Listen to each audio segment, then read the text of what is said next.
PSSI mencopot Patrick Kluivert sebagai pelatih timnas. Lalu selanjutnya pelatih seperti apa yang pantas menggantikan Kluivert menangani Garuda? Kita akan bahas bersama pengamat sepak bola Tommy Welly dan juga mantan pemain timnas yang juga pernah melatih timnas Indonesia, Aji Santoso. Selamat malam, Bung Toel. Malam, Friska.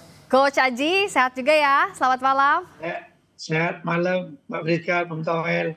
Malam, Gus Aji. Malam, terima kasih sudah hadir.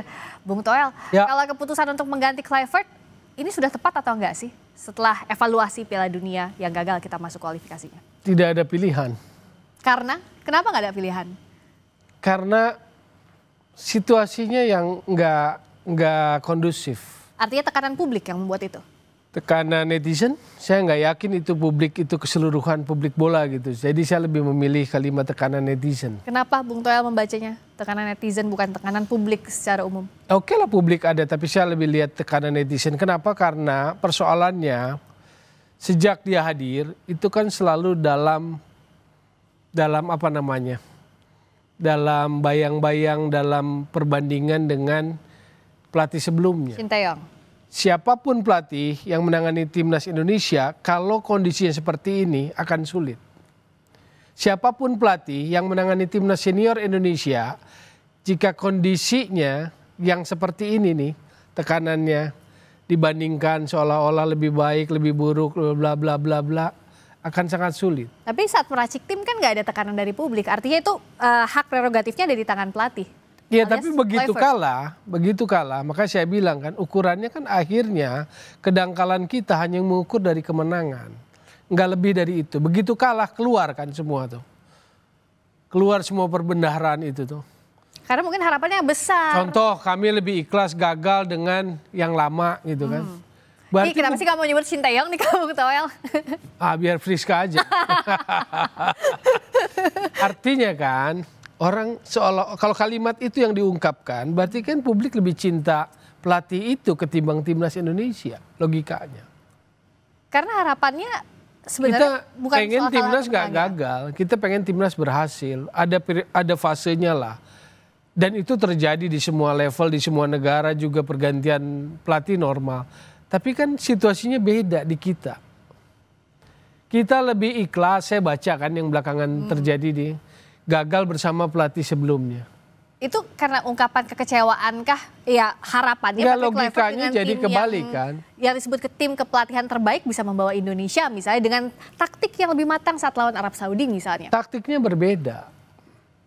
Arab Saudinya berbeda. Itulah ketidakmatangan kita. Cuma kan akan capek juga, percuma saya ngomong rasional juga kalau tanggapannya irasional misalnya. Saya juga tidak punya preferensi terhadap pelatih siapapun. Makanya saya bilang situasinya terbaik. Karena siapapun nanti yang menggantikan atau mereka tetap bertahan, itu akan sangat sulit. Oke. Nah kalau dari Coach Aji. Contoh ya, beda tadi saya lupa. Apa? Arab yang waktu kalah 2-0 sama kita di GBK. Dengan yang main kemarin cuma 3 di starter yang sama. Jadi Renat sudah mengubah timnya juga. Yang Renat mainkan di GBK itu cuma 3 pemain yang sama. Yang strategi waktu lawan Arab yang diterapkan Patrick Kluivert itu tepat atau enggak waktu itu? Kan Kluivert punya prinsip, punya gayanya sendiri. Bahwa maksimal atau tidak seharusnya pertanyaannya itu. Berarti kita bisa ambil kesimpulan tidak maksimal, ada error sehingga kemudian nggak jalan planningnya. Atau koreksinya terlambat penggantian, itu buat saya sih normal kalau itu. Karena kita akan bicara dalam koridor bola. Lalu kita bertanya, kenapa kok bisa Kluivert terlambat? Nah, pasti kan ada penjelasannya tuh. Seperti Coach Aji misalnya, dia ditanya misalnya kalau dalam posisi itu, wah Coach Aji kok rasanya orang publik umum menganggap Anda terlambat mengganti, ya dia pasti punya penjelasannya. Tapi ini kan sudah tidak akan terjadi lagi. Koridor analisis bolanya udah tidak akan terjadi lagi. Kalau Coach aja lihatnya memang apakah pergantian Patrick Kluivert itu ada terbaik karena tidak ada pilihan lain? Ada tekanan publik atau tekanan netizen yang Coach aja lihat juga atau gimana? Iya, kalau saya lihat sih memang kalau Patrick Kluivert tetap di Indonesia justru akan memberatkan dia karena situasinya sangat tidak memungkinkan di mana harapan orang-orang masyarakat kita adalah kepingin Indonesia lolos, ternyata kan tidak. Jadi menurut saya ya Pak Erick pun yang mengambil keputusan untuk memutuskan dengan Patrick Kluivert, saya pikir itu hal yang normal karena yang jelas ya kita mau nggak mau kita tahu Patrick Kluivert gagal membawa tim kita ke Piala Dunia meskipun mungkin ada beberapa faktor penyebabnya juga itu menjadi tanggung jawab Patrick Kluivert. Ya, kalau Coach Aji lihatnya artinya apakah saat publik kecewa waktu kemarin kalah tidak masuk kualifikasi Piala Dunia, apakah semata-mata fans timnas kita tidak siap kalah atau ada harapan yang lebih sebenarnya untuk Patrick Kluivert, Coach? Iya, kalau menurut saya kalau melihat dari luar ya pasti kekecewaan masyarakat karena tidak lolos. Karena kan cita-citanya masyarakat Indonesia dengan tinggal 180 menit kita bisa lolos ke Piala Dunia akhirnya kan gagal. Itu yang menjadi utamanya di situ gitu loh. Terus akhirnya diputuslah kontraknya Patrick Kluivert karena kalau memang dipertahankan Patrick Kluivert apa yang dikatakan oleh Bung Toel tadi sangat susah dengan situasi yang seperti ini pasti sangat susah untuk bisa mengembangkan sepak bola Indonesia terutama timnasnya seperti itu. Nah, soal pengembangan timnas tadi Coach Aji dari sisi pelatih mantan pelatih, apakah keputusan PSS ini rasional atau tidak? Kalau misalnya alasannya karena tekanan publik setelah kalah di kualifikasi Piala Dunia, sementara kan yang juga direncanakan sejak awal PSS ini punya rencana jangka panjang minimal 2 tahun dengan Kluivert, Coach. Ya, tentunya yang pertama pasti diputus kontrak Patrick Kluivert karena pasti gagal membawa ke Piala Dunia.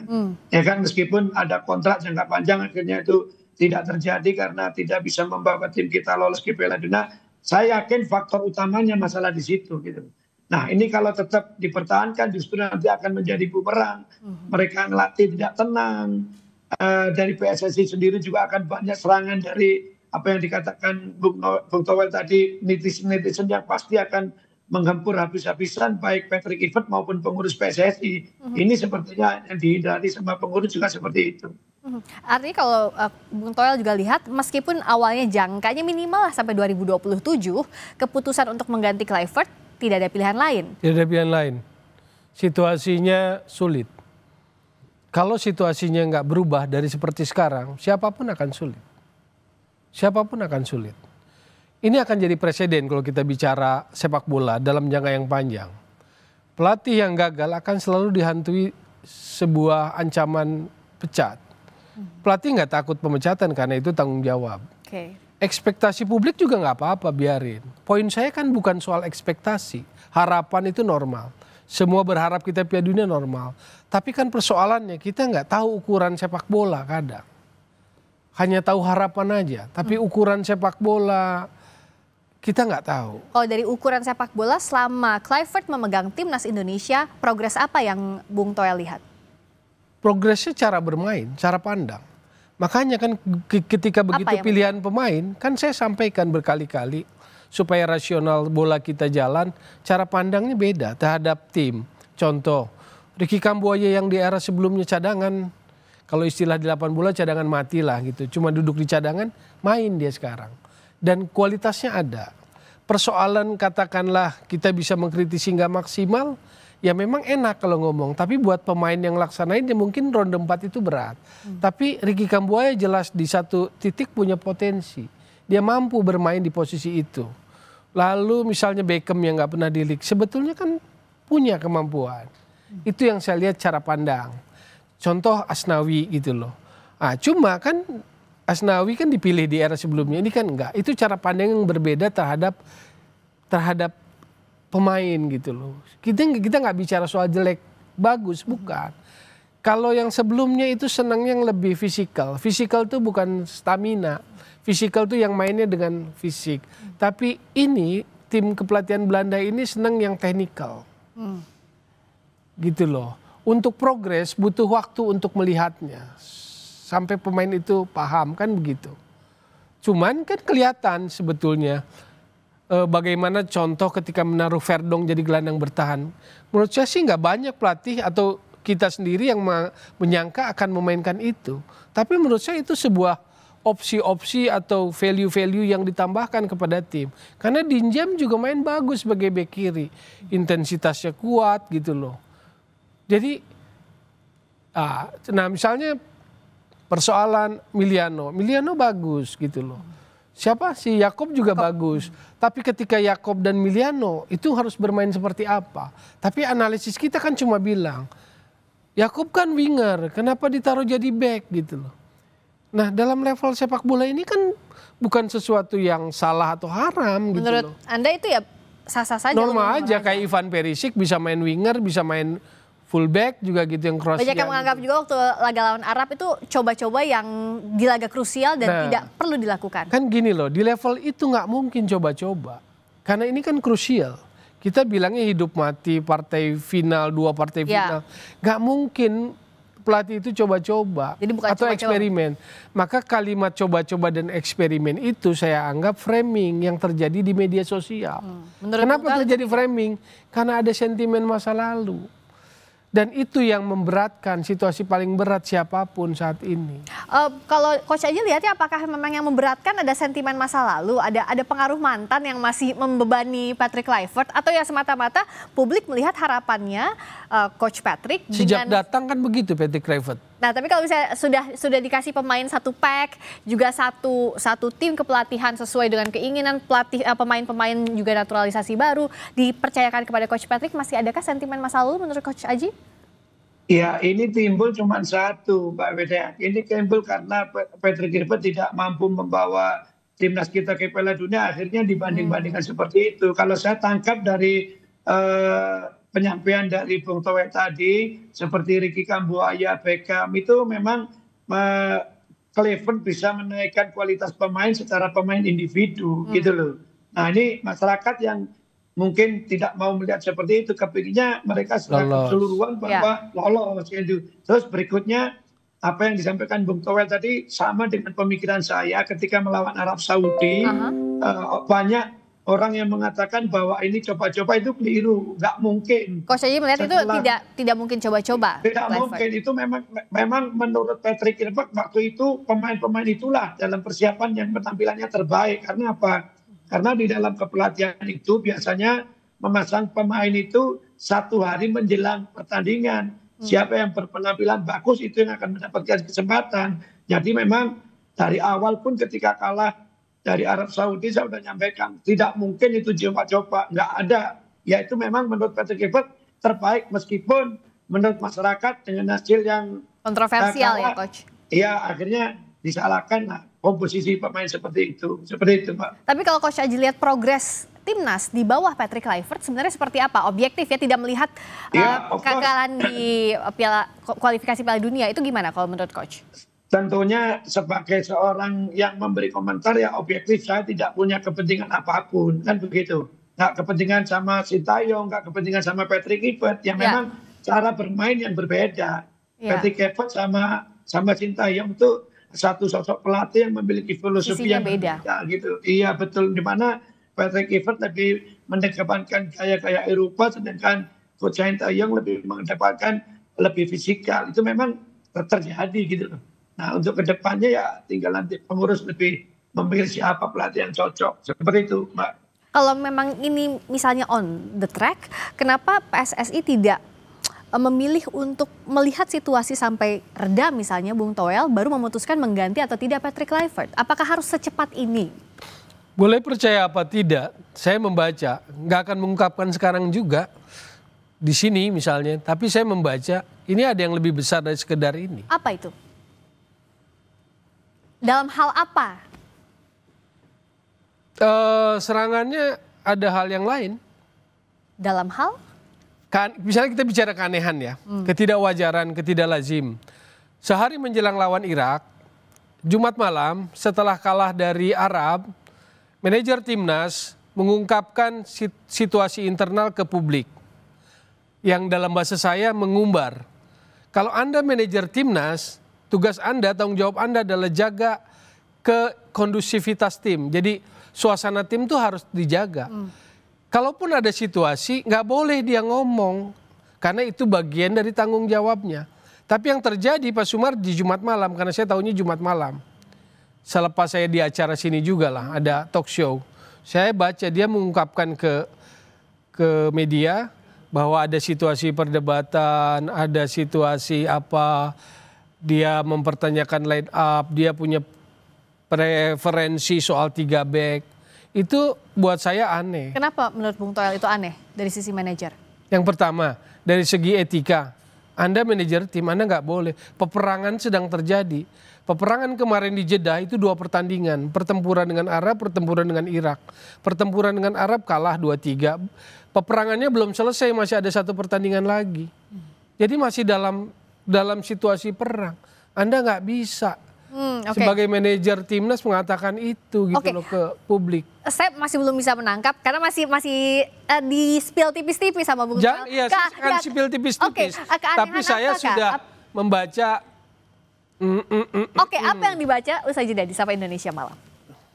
Jadi yang disebut keanehan tadi, arahnya kemana? Kan kalau ada pergerakan pasti ada jalan yang dituju. Satu, buat saya nggak etis atau nggak wise manajer timnas mengatakan seperti itu. Maka di situasi sekarang Patrick Kluivert sudah mengakhiri kerjasama kan ya, bahasanya kan. Menurut saya sih ini juga harus ada evaluasi, harus ada komite etik. Kalau secara organisasi ya, komite etik turunlah. Tanya apa maksudnya manajer mengatakan itu.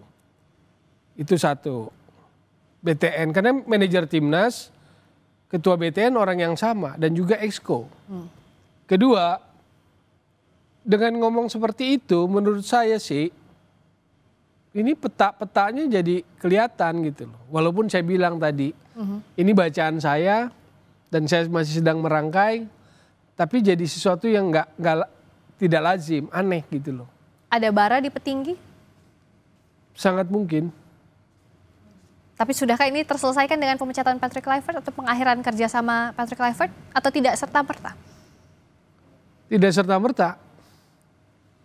Karena kalau kita lihat rangkaian kejadiannya setelah itu, kan ada yang bicara, yang merasa dapat informasi orang dalam. Atau nggak usah itulah ya, Andre Rosiade lah kan merasa dapat informasi dari Ordal, satu tentang akan vote kan gitu. Lalu akan apa lagi? Balik ke pelatih lama gitu loh. Apa yang dibaca? Dibaca oleh saya. STY itu cuma isu buat ngebensin aja. Yang sebenarnya dituju apa? Supaya eskalasi kegagalan ini makin tinggi kan. Agar yang eskalasi kegagalan Piala Dunia ini makin tinggi. Yang disasar tidak hanya pelatih saja? Ya pelatih kan udah selesai. Gampang aja kan mencat pelatih. Tapi federasi juga dievaluasi, itu yang akan disasar oleh sekelompok orang. Nah itulah, makanya kan. Apakah kita punya ukuran-ukuran sepak bola yang normal? Sebetulnya ukuran normal tuh gini loh. Saya nggak mengecilkan kesalahan-kesalahan yang disebut lah. Yang ada orang telat ganti pemain, salah susunan, enggak. Silahkan lah itu. Cuman artinya kalau orang bola kan ukurannya harus ajak gitu loh. Saya nggak punya preferensi kepada siapapun pelatih. Tapi misalnya gini, yang lolosin ke ronde 4 siapa? Tapi kan orang selalu ditarik-tarik ke belakang toh. Karena itu yang saya sebut sebagai sentimen masa lalu. Itu kan suka nggak suka membebani. Kapan membebani? Begitu kalah langsung membebani. Kalah di Australia membebani. Padahal Kluivert kasih 2 kemenangan yang langsung membuat harapan dan peluang rakyat Indonesia untuk tetap Piala Dunia kan terjaga. Waktu menang dari Bahrain dan Cina. Kan gitu kan. Jadi belum ada pelatih siapapun yang ada di babak ini. Lalu apakah dia harus menanggung dosanya? Iya, akhirnya karena tekanan publik ya sudah gitu kan. Cuman itu akan jadi presiden buruk. Berarti siapapun pelatih yang akan menukangi tim nasional Indonesia kalau gagal, pecat. So siapa yang bisa gantiin Patrick Kluivert, Coach Aji dengan kondisi seperti ini? Itu ada yang namanya direktur teknik. Dia akan juga membaca bagaimana peta kekuatan sepak bola di Indonesia, cara bermain seperti apa. Ya tentunya pengurus-pengurus PSSI pasti akan berdiskusi dengan direktur teknik tersebut gitu. Juga alangkah baiknya memang direktur teknik itu juga bicara-bicara dengan mantan-mantan pemain sepak bola nasional yang senior-senior, bagaimana ke depan, kira-kira pelatih yang seperti apa yang akan dipanggil. Tentunya itu harus menjadikan salah satu referensi gitu. Jadi kalau saya dikatakan siapa, ya nanti pasti manajemen pengurus PSSI akan berbicara sama direktur teknik itu. Kalau Coach Aji nggak akan lagi ya, karena udah pernah ya, Coach. Kalau Bung Toel, siapa yang bisa dengan kondisi seperti ini? Anda kan kalau yang saya baca tadi, kalau bacaannya Bung Toel, ada hal politis di balik pergantian Patrick Kluivert atau bahkan di tubuh federasi. Nah, dengan kondisi seperti ini siapa pelatih yang bisa menggantikan? Yang bisa menggantikan, yaitu tadi sebetulnya kalau secara ilmu bolanya, mekanismenya, karena ini organisasi kan federasi, ngobrolnya dengan direktur teknik. Ini mau pelatih yang seperti apa? Karena itu yang benar. Cuma kita kan namanya apa ya? Misleading lah, salah paham. Sehingga dalam percakapan seperti ini misalnya, banyak ya seperti Mbak Friska atau host itu kan nanya, ini bakal 3 apa 4? Itu kan membingungkan sebetulnya dari sisi sepak bola, pertanyaan seperti itu. Aku nggak nanya itu loh, aku nanya siapa kira-kira. Misalnya saya kasih contoh, karena itu tadi sebetulnya kalau ngobrolnya dengan direktur teknik, dia bilang tugas dia itu kan mengassessment sepak bola kita. Iya. Makanya Coach Aji bilang tadi ngobrol lah, yaitu mengassessment. Nah karena gini Bung Toel. Supaya tahu karakter sepak bola Indonesia, maka akan bisa menemukan pelatih yang cocok. Nah itulah kenapa Dirteknya juga kan semuanya satu paket tuh dari Belanda sampai ke pencari bakatnya pun dari Belanda sih. Ya. Nah sekarang coachnya udah nggak ada nih, udah berhenti. Sebetulnya itu yang saya lihat. Struktur kepelatihannya coba dibangun begitu. Iya kan, dari tapi direktur dengan teknik gagal sampai ke bawah. Piala Dunia, kemarahan luar biasa, ya kecewa marah sih nggak apa-apa, normal. Akhirnya kan memang ini udah nggak bisa lagi tuh struktur yang kemarin disebut itu, yang Belanda itu. Akhirnya akan rombak dong. Siapa yang kira-kira bisa apa, atau dari negara mana lah? Kita kan tahu ada nama Jesus Casas misalnya, Spanyol, itu cocok atau enggak? Ya, Atau Coach Aji misalnya bisa jadi juga. Atau siapa lah, dari Indonesia atau pelatih lokal atau better kita ambil dari luar lagi? Kalau mau sesungguh-sungguhnya, kalau kita mau jadi hebat beneran, kita harus kuat, kepelatihan kita harus kuat ke depannya. Jepang di awal-awal liganya itu komposisinya misalnya dia 18 ya. J-League One-nya itu 12 asing, 6 lokal. Tapi perlahan apa yang terjadi dulu itu sekarang berubah. Sekarang 12, 6 asingnya 6. Itu yang benar. Kenapa? Berarti ada peningkatan kualitas dalam coaching quality-nya, dalam kualitas pelatihnya. Mbak Friska sebutkan negara maju mana yang nggak kuat kepelatihannya. Jerman stabil sepak bolanya, kualitas kepelatihannya nggak pernah habis. Ya. Joachim Löw, Hansi Flick, Julian Nagelsmann. Selalu ada regenerasi. Yes. Spanyol nggak pernah habis, Italia nggak pernah habis. Kan yang kalau mau dibilang negara Eropa kuat tapi lemah kepelatihannya kan cuma Inggris. Yang kita susah nyebutin pelatih bagusnya gitu loh. Jadi salah satu indikator kalau Anda ingin negara Anda kuat dalam sepak bola, coaching quality-nya harus kuat. Jadi kalau kita lihat pelatih kita nggak dapat nominasi, kita harus sedih sebetulnya. Ya. Gitu loh. Cuma kan yang sedang dilakukan sekarang mengakselerasi. Oke lah, dalam fase-fase sekarang, periode sekarang, ambil dulu pelatih istilahnya asing. Buat tandem lah ya. Jadi ada pelatih asing tapi nanti juga kita ada pelatih lokal yang ditandem misalnya begitu. Keharusannya begitu gitu loh. Cuma tinggal mekanismenya aja yang keren, yang transparan. Kenapa ini jadi asisten pelatih gitu. Kan kita nggak pernah tahu. Tiba-tiba misalnya Zulkifli Syukur jadi asisten pelatih Indra Safri gitu loh. Ya. Saya nggak punya attention pribadi ya. Kenapa saya sebut nama. Cuma kan kita harus tanya gitu, kenapa dia ada di situ? Apa karena dia sudah pro-license, apakah dia ranking terbaik di pro-license atau a-license? Kan nggak pernah ada penjelasan itu. Maksud saya kalau kita mendapatkan penjelasan itu, semoga publik bola kita makin terdidik gitu loh. Nah kalau dari Coach Aji, dari perspektifnya pelatih, apa yang mumpung sekarang kan kita mencari pelatih baru siapa? Seperti apa sebetulnya struktur tim kepelatihan yang harus dirancang agar satu, kita memajukan timnas, tapi juga kita punya regenerasi pelatih dari Indonesia.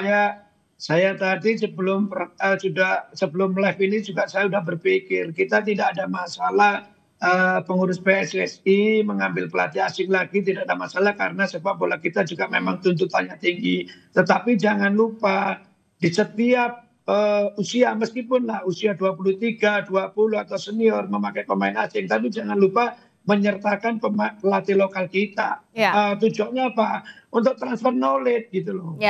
kita lihat Vietnam, kita lihat Thailand juga mereka berani menggunakan pelatih-pelatih lokal kan gitu. Mungkin saja kan pelatih-pelatih itu setelah menjadi asisten pelatih asing. Jadi menurut saya tidak ada masalah mendatangkan pelatih asing lagi nggak. Tapi saya sih masih banyak pelatih-pelatih muda yang memiliki kualitas bagus dengan catatan memenuhi persyaratan. Contohnya lisensinya harus pro, dia masih muda, memiliki visioner di dalam melatih. Jadi nanti akan ada transfer knowledge, jangan nanti seperti sekarang ini Patrick Kluivert dan lain-lain semua asing begitu mereka pergi sudah tidak ada yang ditinggalkan ilmu sepak bolanya kan begitu. Sebenarnya skema ini kan pernah dilakukan juga waktu zaman STY, ada Coach Nova di situ dan sekarang juga Coach Nova pegang juga U17. Apakah seperti itu skemanya kira-kira? Harus. Jadi sebagai prerogatif lah federasi.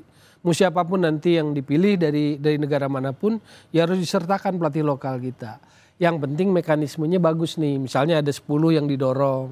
Lalu kita tahu kan track recordnya gitu loh. Tapi masih gelap banget nggak sih siapa calonnya? Kira-kira pelatihnya atau sudah ada nama-nama? Mbak Frisa, kalau cuma menyebut nama-nama pelatih top yang bagus, misalnya dari Jerman, Ralf Rangnick kalau mau kan, The Professor. Tapi kan nggak sesederhana itu. Apakah dia klop, apakah dia mau, apakah dia available, apa angkanya cocok gitu loh. Ya. Lalu misalnya Oliver Glasner juga bagus. Kalau Spanyol, saya kan senang Spanyol. Saya termeh-mehnya sama Pep Guardiola doang. Jadi saya nggak pernah termeh-meh sama pelatih manapun gitu. Tapi oke lah misalnya Ernesto Valverde kalau berani gitu loh. Ya. Tapi apakah dia mau, apakah dia available? Oke, kalau misalnya nama spesifik sulit, apakah Eropa atau Asia? Kalau Asia saya pilih Jepang. Kenapa? Karena menurut saya secara karakter main, secara beberapa aspek dalam postur atau kompostur sepak bolanya mirip lah. Dan kita akui juga Jepang sekarang begitu pesat ya perkembangannya. Untuk jadi itulah negara yang benar ngebangun sepak bolanya. Lihat aja di liganya pelatih lokal.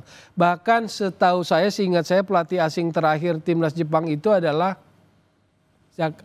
abis Jakeroni. Gus Hiddink? Enggak, Gus Hiddink Korea Selatan kan. Jakeroni 2014 deh kayaknya abis itu Aguirre. Sekarang kan dari 18 ke sini udah pelatih lokal. Oh, Sino ya? Iya, yang sekarang Moriyasu menurut saya next nih 2026 asistennya itu yang bakal naik. Ini bacaan saya, tapi kalau benar ingat saya ngomong Makoto Hasebe yang punya pengalaman di Bundesliga. Yang sekarang asisten. Ya. Begitu Moriyasu selesai di 2026. Hasebe yang bisa naik untuk Makoto Hasebe dugaan saya. Nah kayak negara yang sudah begitu itu lihat kan kualitasnya. Ya. Karena apa? Dia udah ngerti ilmu bolanya, udah paham. Dan kalau Coach Aji sejauh ini mungkinkah ada pelatih lokal kita yang punya spek itu untuk bersanding bersama dengan pelatih asing? So far yang punya license dan sebagainya. Ya makanya itu kan pengurus seharusnya memberi kesempatan siapapun ya, tentunya yaitu tadi memenuhi persyaratan, lisensinya tertinggi yang di Indonesia, memiliki pengalaman, siapapun tidak ada masalah gitu loh. Ya. Biar itu tadi yang terpenting adalah jangan mengeluarkan uang miliaran, tidak ada ilmu yang tertinggal di Indonesia. Gitu. Pelatihnya sudah tidak ada lagi. Jadi ini tujuannya apa? Ya tentunya tujuannya untuk perkembangan sepak bola Indonesia itu sendiri. Ya, karena cita-cita awalnya juga transfer knowledge biar ada regenerasi, kita punya pelatih yang bagus, punya pemain yang bagus juga. Terima kasih Coach Aji Santoso, terima kasih Bung Tommy Welly sudah hadir di Sapa Indonesia Malam.